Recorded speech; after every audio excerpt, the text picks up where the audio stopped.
Jerusalem was draped in an eerie stillness.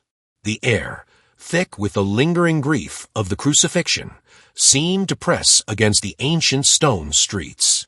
Maria of Magdala wandered aimlessly, her steps heavy with sorrow yet guided by an inexplicable pull toward the garden tomb.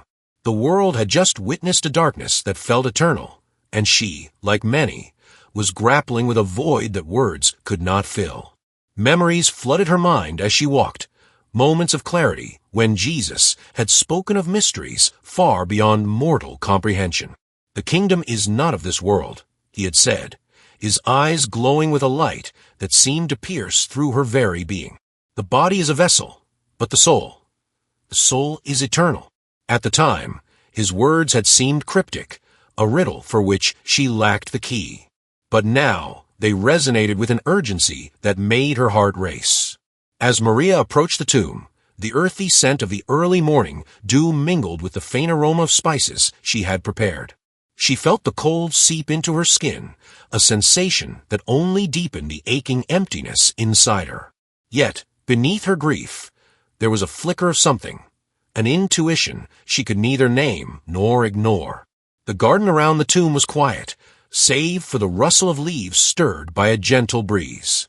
Maria hesitated, her breath catching in her throat.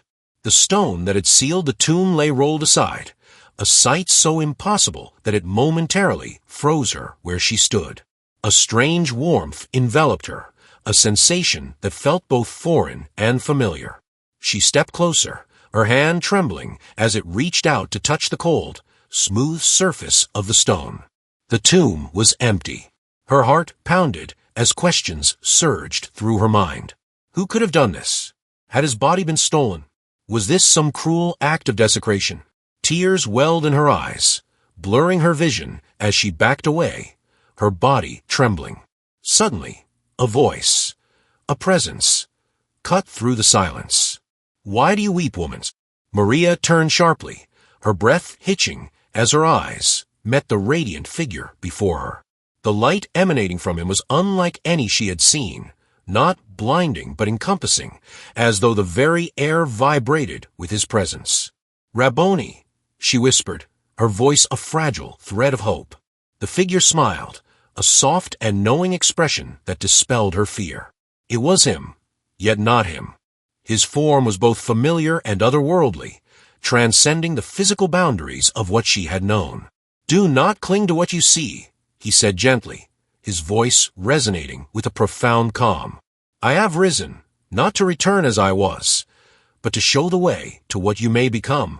Maria fell to her knees, her tears now a mix of awe and clarity. He spoke of light, of transcendence, of a path beyond the physical realm. The resurrection was not merely an event, but a revelation, a promise of the soul's liberation from the confines of the material. "Go," he instructed, his gaze steady and full of purpose. "Tell them what you have seen. Share what I have taught you. But know this, not all will hear, and fewer still will understand." As he faded from view, Maria felt both an overwhelming peace and the weight of the task ahead. She rose, her resolve firm despite the uncertainty that lay before her. The world might doubt her, but she carried within her a truth that no stone, no seal, no mortal doubt could confine. And so, with the first rays of dawn breaking over Jerusalem, Maria Magdalene began her journey to share the impossible. Maria's steps quickened as she wove through the quiet streets of Jerusalem. Each turn, each shadow felt heavy with the echoes of her encounter. The city, once alive with bustling crowds, was now subdued, the weight of recent events hanging over it like an invisible shroud. She clutched her cloak tightly, not from the chill of the morning, but to steady herself against the torrent of emotions coursing through her. When she reached the modest home where the disciples had gathered, she hesitated. How would they receive her news? Could they even fathom what she had just experienced? Taking a deep breath, she pushed open the door. The room was dim, illuminated only by the faint glow of an oil lamp. Inside, the disciples sat in hushed conversation, their faces etched with sorrow and confusion. Peter stood near the window, staring out into the early morning light, while John sat cross-legged on the floor, his head bowed in silent prayer. Maria. John was the first to notice her presence, his voice tinged with surprise. The others turned to face her, their expressions a mix of relief and curiosity. "I have seen him," she announced, her voice trembling but firm. "He is risen." The room fell silent. For a moment, it seemed as though her words hung in the air, too monumental to fully grasp. "Risen." Peter's voice broke the stillness, his tone a blend of incredulity and skepticism. "What do you mean, risen?" Maria stepped forward, her eyes locking with Peter's. "I went to the tomb this morning. The stone was rolled away, and his body was gone. And then he appeared to me, not as he was, but as he is now, alive, radiant, beyond what we can comprehend. He spoke to me. And what did he say?" Peter's question came sharp, almost accusatory. Maria hesitated. How could she put into words what she had seen and heard? How could she explain the way his presence had filled her with both peace and purpose? "He spoke of light," she began, her voice steadying as she recounted his words.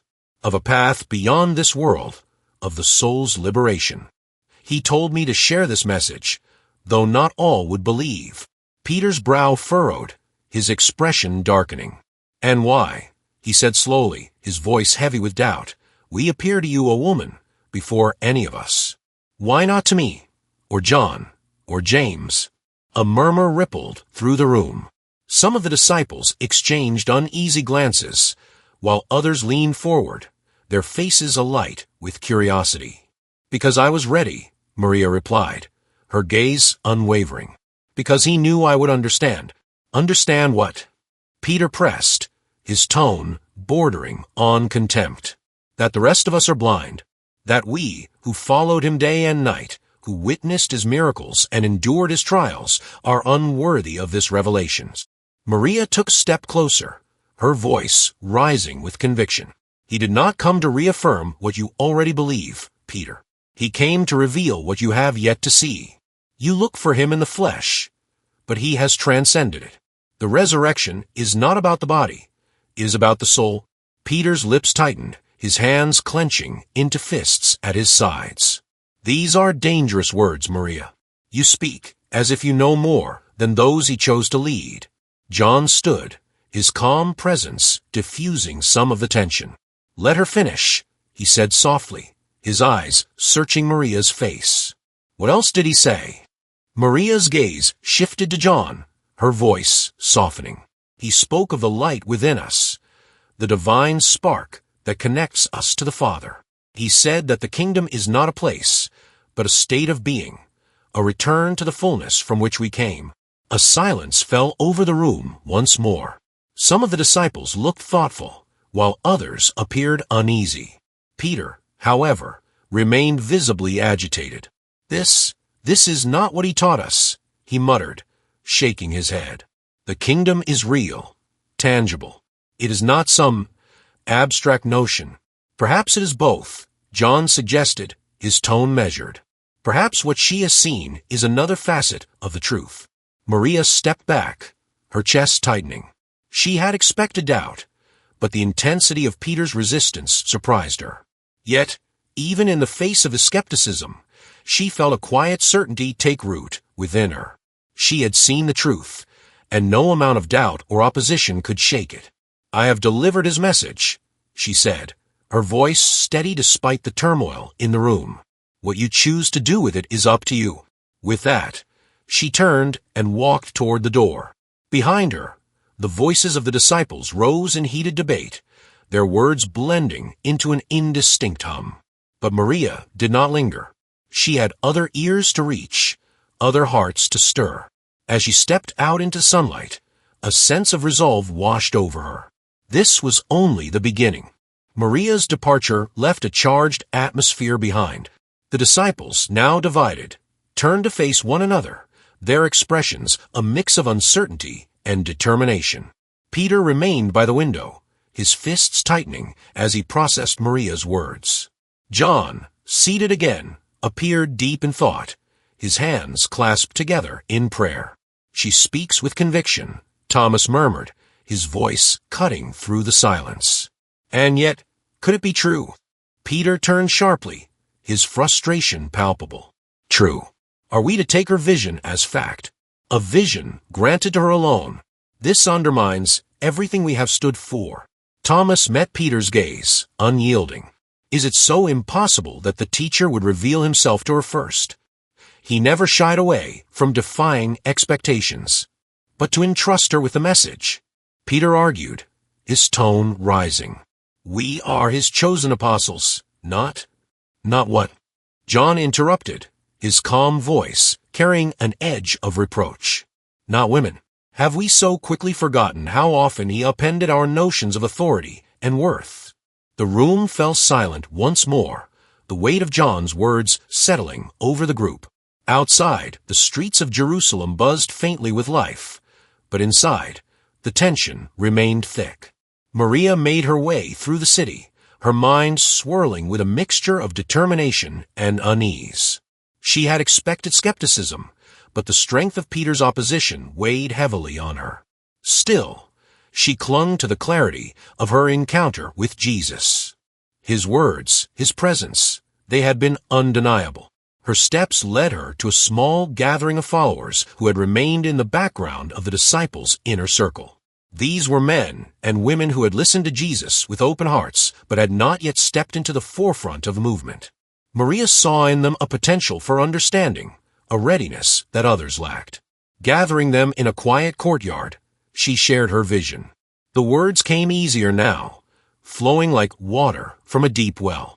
She spoke of the light within each soul, of the divine spark that connected them to the eternal, and of a need to transcend the physical world to embrace the fullness of the spiritual.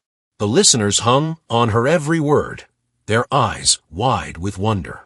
Among them was Joanna, a woman of noble birth who had been a quiet supporter of Jesus' ministry.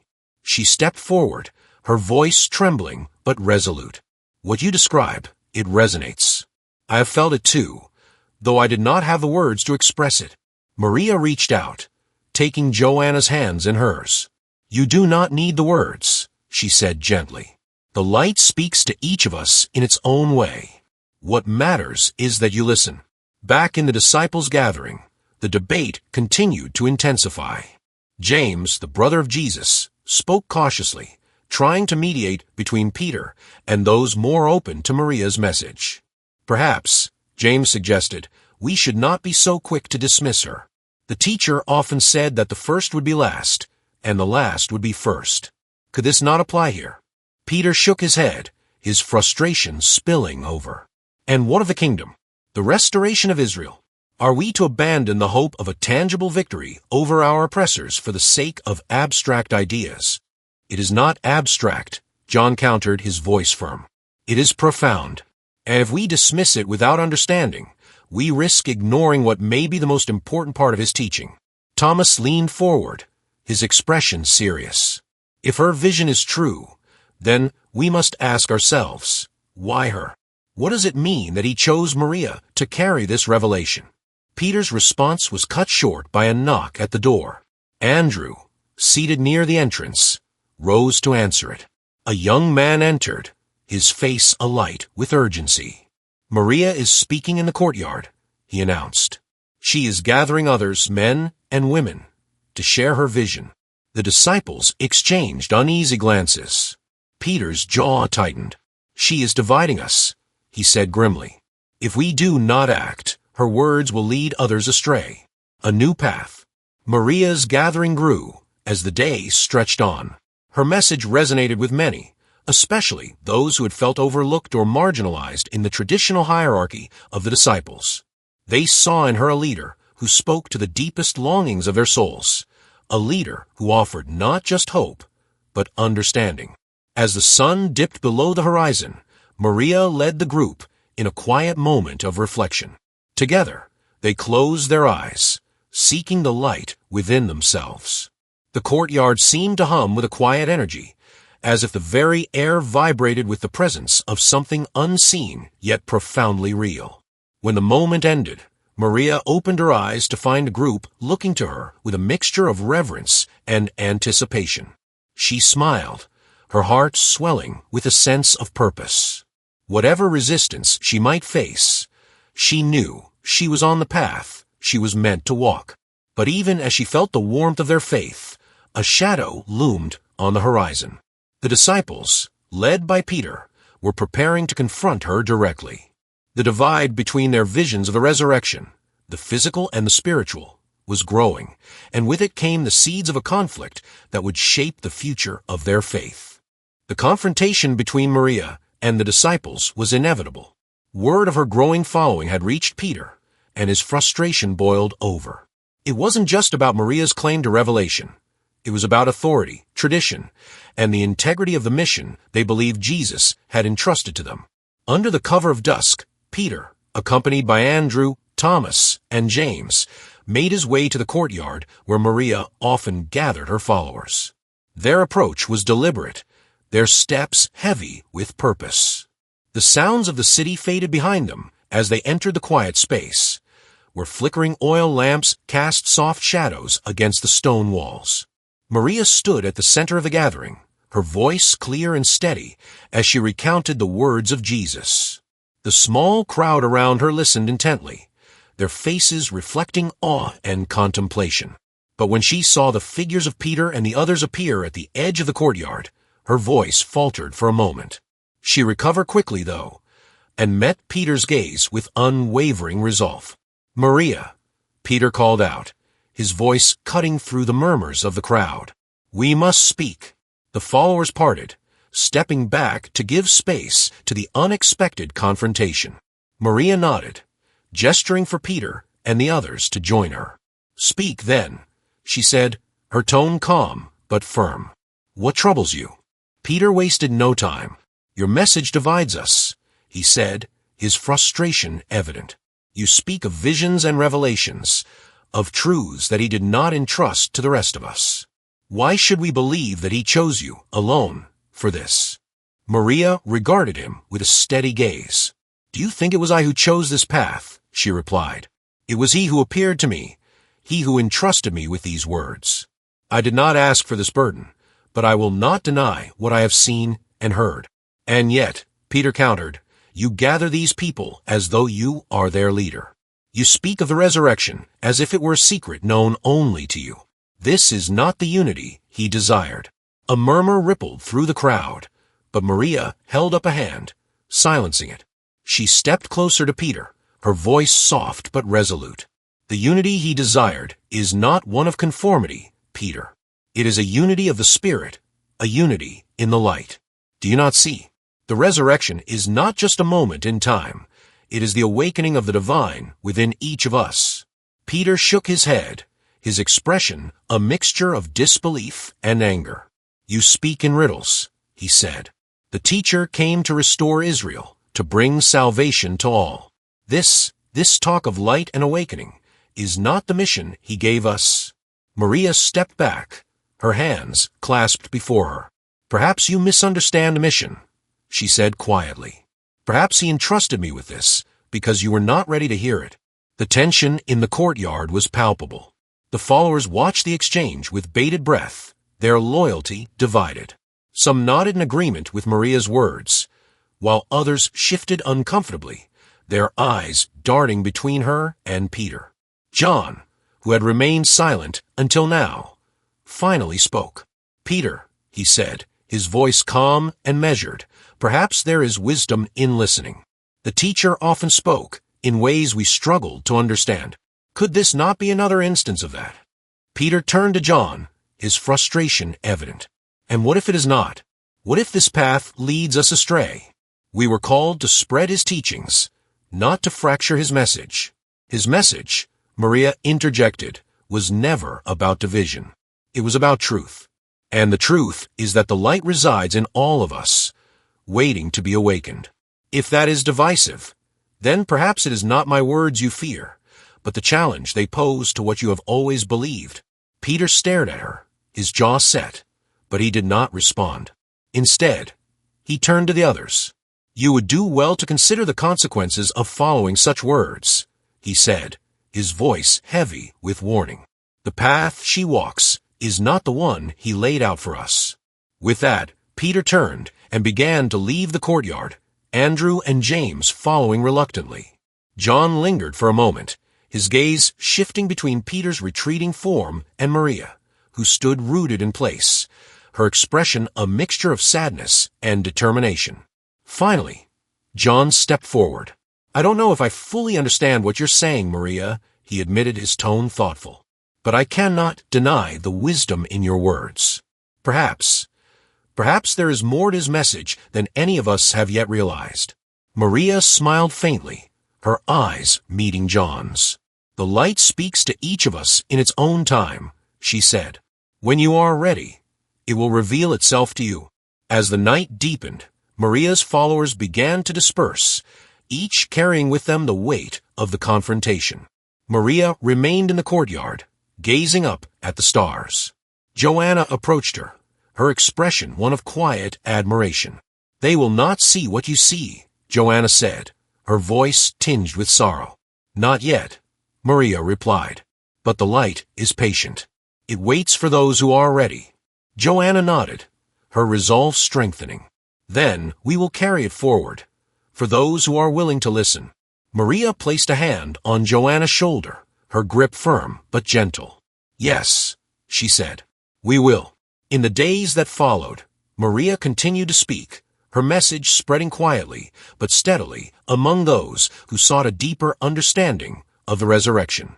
The division among the disciples grew, but so too did the movement inspired by Maria's vision, a movement that would carry the light of the resurrection into new and unexpected places. The morning was quiet, the air still with an almost preternatural calm. Maria sat by a brook outside the city, her thoughts lost in contemplation. The confrontation with Peter had left her drained, but not defeated. The light she carried within her was unwavering, and its presence seemed to grow stronger with each passing day. It was here, in the solitude of nature, that the next revelation came. Maria closed her eyes, and as the gentle sound of water filled her ears, she felt herself being drawn into a vision. The light that had appeared to her in the tomb now enveloped her once more, brighter and more radiant than ever. She felt weightless, her spirit lifted beyond the confines of her physical form. A voice, familiar yet ineffable, spoke to her, not in words, but in a language of pure understanding. The pleroma, it said, is the fullness of the divine. It is the origin of all light, the source from which all creation flows. You are called to awaken this knowledge in others, for the time has come for humanity to remember its true nature. Maria saw visions of the cosmos, vast and infinite, with streams of light connecting every soul to the divine source. She understood that the resurrection was not merely an event in history, but a cosmic reality, a call for all to transcend illusions of the material world and embrace the truth of their divine essence. When the vision faded, Maria opened her eyes, tears streaming down her face. The magnitude of what she had experienced left her breathless, but it also filled her with a renewed sense of purpose. She knew what she had to do. That evening, Maria called her followers together, not in the city, but in a secluded grove outside Jerusalem. The atmosphere was charged with anticipation as they gathered around a simple wooden table, the faint glow of lanterns illuminating their faces.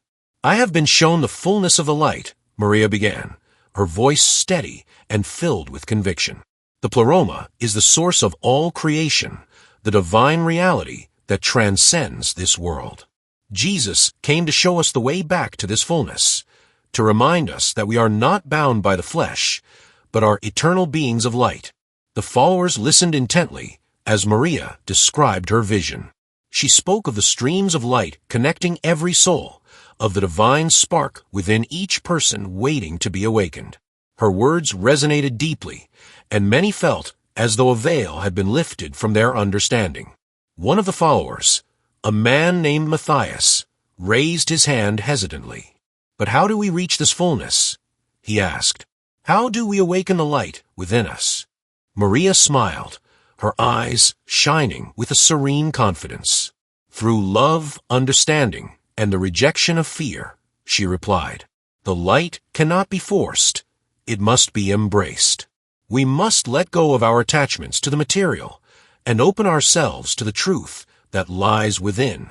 She then led them in a meditation, a practice she had developed from the teachings Jesus had shared with her. The group sat in silence, their breaths synchronized, as Maria guided them to visualize the light within their hearts growing brighter and merging with the infinite light of the pleroma. The experience left many of them transformed, their faces radiant with a newfound sense of peace and clarity. News of Maria's teachings continued to spread, and with it came both support and resistance. Among the disciples, the division grew sharper. Peter and his closest allies viewed Maria's message as a dangerous deviation from the mission, while John and a few others began to see value in her perspective, even if they did not fully understand it. One evening, John sought Maria out, finding her in the grove where she often meditated. "Maria," he said, his tone thoughtful, "I've been reflecting on your words. The light, the pleroma, it challenges much of what we thought we knew. But I cannot deny the truth that resonates within it." Maria turned to him, her expression warm. "Truth often challenges what we hold dear, John," she said. "But it is through that challenge that we grow." The teacher knew this, and he trusted you to seek the light in your own way. John nodded, his respect for Maria evident. "I want to understand more," he admitted. "Not just for myself, but for those who struggle to see. Will you teach me?" Maria placed a hand on his shoulder, her grip firm but gentle. "The light is already within you," she said, "but I will help you find it." Maria's message began to take root, not just among her immediate followers, but in the hearts of many who felt disillusioned by the rigid interpretations of the faith being established by others. Her teachings of the pleroma and the divine spark inspired a quiet revolution, one that would grow in the shadows and eventually challenge the very foundations of the early church. She continued to meet resistance, but her resolve never wavered. Each opposition only strengthened her conviction that the light she carried was meant to shine, even in the face of darkness. And though the path was fraught with challenges, Maria knew she was not alone. The light of the pleroma was with her, guiding her every step. As she stood on the shores of the lake one evening, watching the sun set over the water, Maria whispered a prayer, not a supplication, but of gratitude. "Thank you for the light," she said. "May it shine through me, and through all who seek it." The journey was far from over, but Maria had embraced her role as a messenger of the light. And as the stars began to appear in the night sky, she felt a deep peace, knowing that the fullness of the divine was within her and all those who chose to see it. As the days passed, Maria's message spread beyond the quiet groves and secluded places where she had once gathered her followers. The words of the pleroma, of light and transcendence, had begun to reach a broader audience. In the heart of Jerusalem, whispers of her teaching circulated, gaining both admiration and fear. Some saw her as a beacon of truth, a new way to understand the teachings of Jesus, while others believed she was leading people astray, threatening the fragile unity that was beginning to form in the early Christian community. The tensions came to a head when a delegation of apostles, led by Peter, came to confront her. They arrived at the edge of the grove one early morning, their faces hardened with determination. Maria stood at the entrance, her silhouette framed by the rising sun, her expression calm yet resolute. "Maria," Peter began, his voice heavy with authority, "we've heard your teachings. We've seen how your words are dividing the followers of Jesus. You claim that the resurrection was not simply a physical return, but a cosmic awakening, a transcendence of the flesh. But this is not the message we received. It's a distortion of the truth." Maria did not flinch.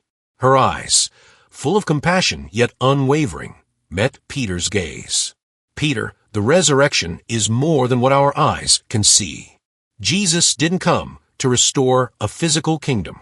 He came to awaken us to the divine light within, to show us that death is not the end, but a transformation." Peter's brow furrowed, and his voice grew more urgent. You're telling us that the resurrection is an inner experience, a spiritual awakening, that we are to transcend our physical bodies. His tone was skeptical, but there was also a hint of fear. This goes against everything we've believed. It's too dangerous. People will be confused, misled. Maria stepped forward, her voice calm but resolute. The light does not care for the confines of our beliefs. It does not fit neatly into our doctrines. It is beyond what we can control. What I teach is not a new faith, Peter, but a deeper understanding of what Jesus gave to us. A way to awaken the divine spark within every soul, to rise above the fear that binds us to this world. There was a long silence as Peter and the other apostles stood motionless, their faces a mixture of disbelief and uncertainty. Finally, John, who had remained silent until now, stepped forward. His voice was soft, but there was a conviction in his words. Maria speaks of a truth we've all felt but never fully understood. Perhaps, in our fear, we've clung too tightly to the forms we've created. Maybe it's time to look beyond them. Peter's eyes narrowed, his lips pressed together. You too, John? You're starting to believe her. Maria's voice broke through the rising tension. Peter, I don't ask you to believe in my words alone. I ask you to seek the light within yourself. The truth I speak is not mine own, but the teacher's. It's what he showed us all. Peter hesitated, but Maria could see the conflict in his eyes. He wanted to believe, but the weight of tradition, of the mission he had been given, made it hard for him to let go of his doubts. Finally, he spoke, his voice quieter now, tinged with uncertainty. If we are to follow this path, we will be breaking with everything we've known, everything we've taught. Are you willing to lead us down this road, Maria? Are you willing to risk everything? Maria's gaze softened, her heart heavy with the weight of his words. I am willing, she said simply, for the light. Despite the conversation with Peter and the growing support from some disciples, the conflict between Maria's message and the established teachings of the apostles became irreconcilable. The early Christian community was at a crossroads. Some saw Maria as a prophet of a deeper, hidden truth, while others feared that her teachings threatened the foundation of the faith that was slowly but surely taking root across the region. The tension eventually led to a quiet but undeniable separation. Maria's followers, those who believed in the resurrection as both a physical and spiritual awakening, chose to leave the main body of the apostles.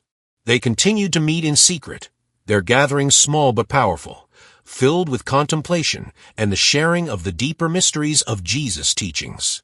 Maria remained the central figure, leading her followers with grace and wisdom, always pushing them to explore the inner realms of the divine. For Peter and the apostles, the decision was difficult but necessary. They could not abandon the mission of spreading the physical resurrection of Jesus and his promise of salvation through faith. In their hearts, they believed the message they carried was the true message of Christ. Maria, however, did not feel sorrow for the division. She understood that her path, though separate from the apostles, was part of a larger plan. The teachings she carried were not for everyone, but for those who were ready to hear them. Those who were ready to embrace the light within themselves and transcend the physical world. Years passed, and Maria's teachings spread far and wide.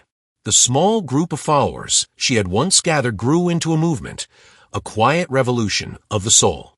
They called themselves the Seekers of the Light, and their message was one of transcendence, of awakening to the divine spark that lay within every human being. Maria never sought fame or power, nor did she desire to build an empire around her teachings. Her mission was simple, to guide souls toward the light, to help them break free from the chains of materialism, fear, and ignorance. She became known as the Woman of Light, a title that spoke to her role as a bearer of the divine truth, a light in the darkness.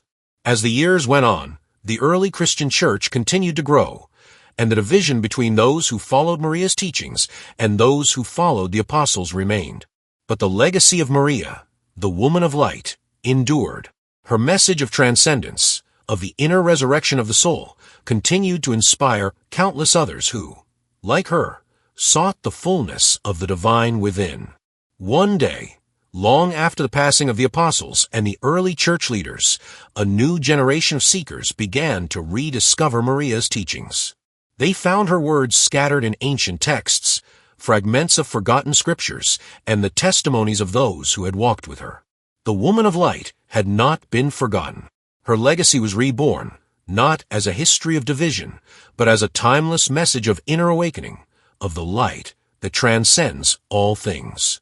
And as the sun set over the horizon, casting its final rays across the land, Maria's spirit seemed to shine once more, as if her work was far from over.